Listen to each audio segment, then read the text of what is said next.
Akalain mong masayang birthday celebration lang ang nangyayari sa isang resort sa Calamba, Laguna. Yun pala, sa may tabing pool, nagkakabayaran na para sa mga nilalakong babae ng katransaksyon na bugaw.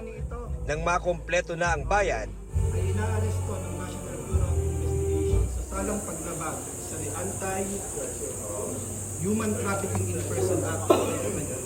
arestado ang dalawang bugaw na target ng NBI. Ayon sa NBI, sa 15 nasagip, 8 ang menor de edad at ang isa sa mga batang na-rescue, kapatid pa mismo ng isa sa mga bugaw na inaresto ng mga ahente.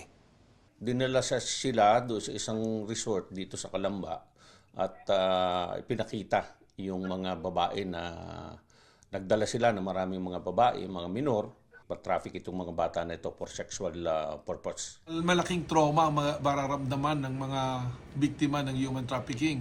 At sila exposed sila sa danger, no? Pwedeng physically maabuso, pwedeng masaktan, hindi po ba? Exploited talaga kasi yung presyo nito, 7,000 yung offer, yung 5,000 yung binibigay dun sa biktima, tapos 2,000 dun sa pinakambugaw, ano? Wala pang pahayag ang dalawang inarestong suspect na ininquest na sa reklamong qualified trafficking na walang piyansa. John Consulta, Nakatutok, 24 Oras.